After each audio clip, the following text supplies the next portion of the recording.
Alright. Hello, future LPTs. Hello, everyone. Welcome to my YouTube channel. Char. Ayun na nga. Last March, licensure examination for professional teachers, tinatanong po sa Prof Ed or professional education kung pwede mo bang jojowain ang iyong estudyante. The answer for this question is yes and no, depending on the question. So this time, I have prepared three questions, situational questions, about the student and the teacher relationship so we can compare the situation. Let's have the first one or the first situation.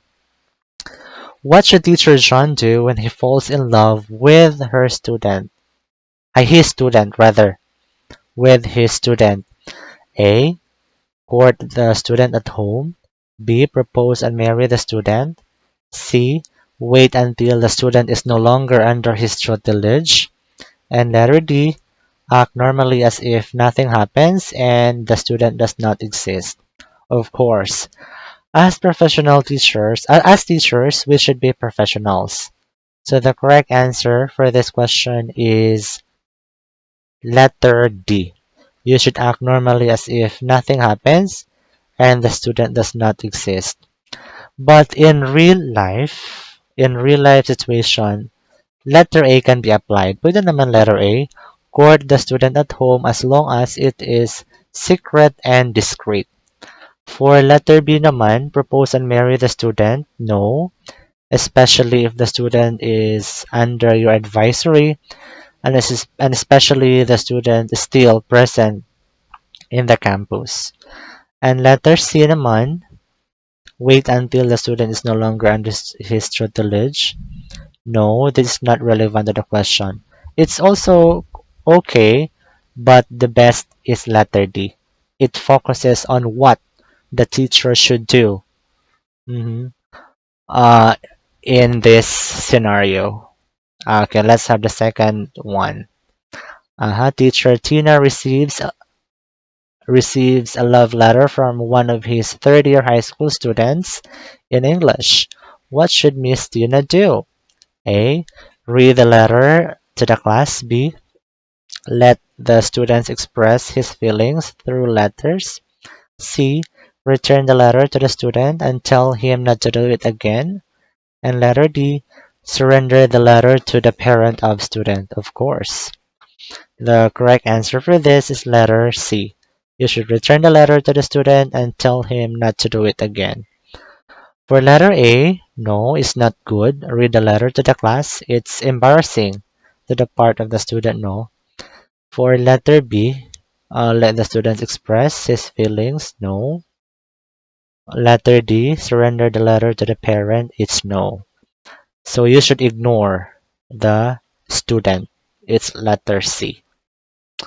Okay, you should ignore the student to avoid public scandal and gossip from the students and your co-teachers as well.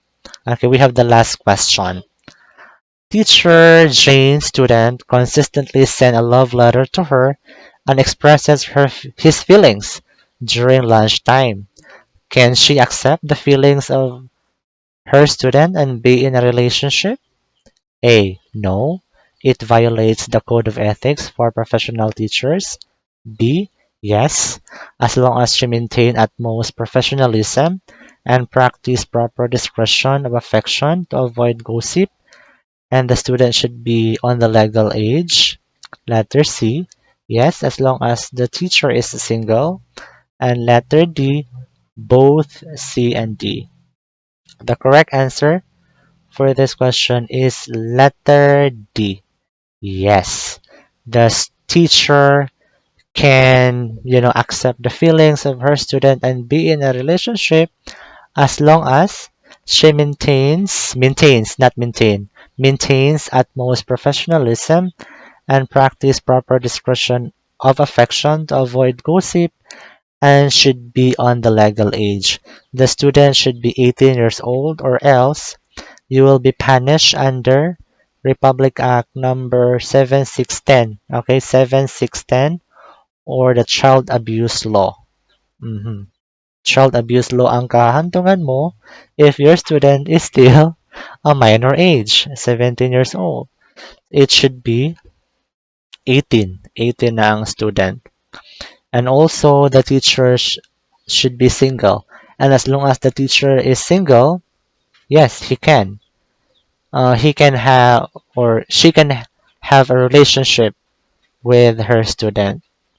Okay, we have this one.